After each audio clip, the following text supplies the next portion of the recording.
welcome back. Get a load of this, huh? Right? It's a transmission issue, not like the transmission gear issue, but a transmission issue, like the lines and poles that get electricity to where it needs to be, point A to point B. Now, traditionally, high voltage transmission lines, which consist of those 150-foot lattice towers that crisscross the landscape for hundreds of miles, well, they were planned for by local utilities to meet their local customers' energy needs, right? And that makes sense.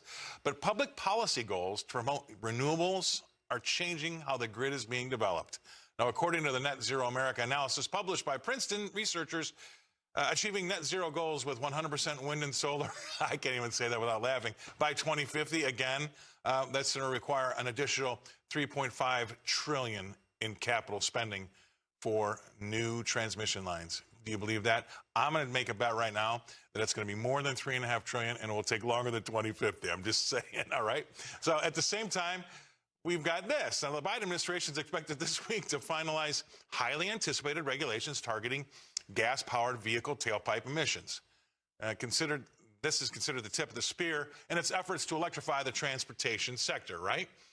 The Environmental Protection Agency, you know, the good old EPA, is slated to issue the final rule, which officials have boasted will incentivize greater adoption of electric vehicles, but which opponents have criticized as a de facto mandate as soon as this Wednesday. Now, the regulations, a key part of President Biden's climate agenda, would ultimately force automakers to more rapidly expand electric options in their fleets beginning in a matter of years. Mandates without the current availability of transmission, what could possibly go wrong? It's like building the car before we had any roads. My next guest, she probably sees the irony in this, and I would ask her, does one part of the government actually even ever talk to the other part of the government? Please welcome to the show my next guest, Rebecca Walser. Rebecca, I saw both of those stories today at the same time early this morning. I thought, this is ridiculous. I mean, this has got to stop. But here we are. And by the way, I'll throw on one thing on top of that I didn't put in the monologue, is that the car companies, manufacturers, are getting hammered as well as the dealers because nobody's buying these things. Yeah, we see Ford actually selling their EVs below MSRP, Scott. So this is basically definitely the administration pushing what retail car buyers want, not the other way around. And I have to say, this is a rule, as we know, this is being promulgated as a rule through federal agencies. But so it's not legislation. However, we do know that they're also trying to get legislation to kill, have a remote kill switch on these EVs by 2030. So there's a lot of stuff they're really pushing. But the Supreme Court granted cert in 2 cases. Now they're fishery cases, but they also deal with the EPA and its rule promulgation.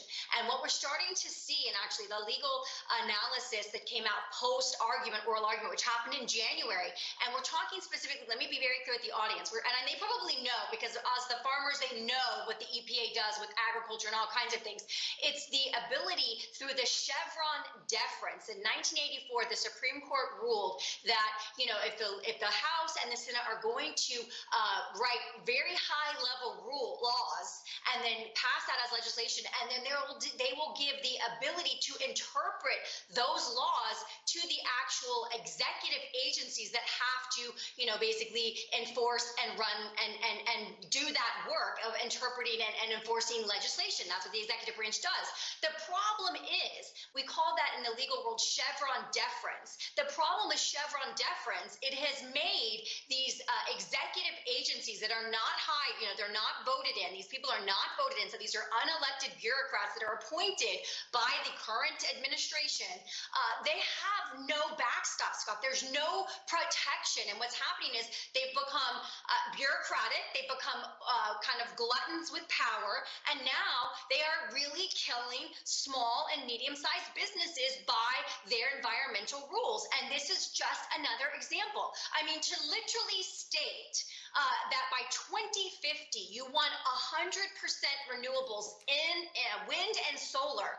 First of all, they haven't even proven the science about wind and solar being able to make up for all of the electrical utility that we currently get. In other words, what I'm trying to say here, Scott, is they are perfectly okay with us not flying anymore unless it's for business. They're perfectly okay with us not driving anymore and living in and locking down in our 15-minute cities. This is all the convergence of all things, of them pulling everything together and trying to make us not have the freedom and movement that we are used to having with gas combustible engines where you can literally start on one side of the country and just gas your way up all the way to the other side, and you have that kind of freedom. They are trying to take that away and put us into a controlled grid.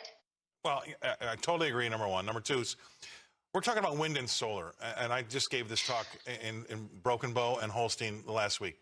Those are complementary things. They're not the be-all, end-all, right? They're add-ons. They're bolt-ons. They can't be what we build ourselves around. So we're going to automatically have a problem there, number one.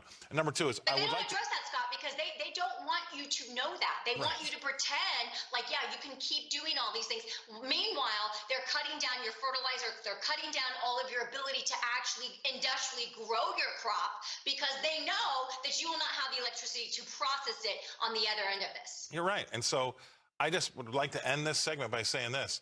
I'll take the bet, if anybody wants to bet me that it doesn't happen by 2050 and it will cost more than $3.5 trillion. I think that's almost a given, right? No one's going to even take the other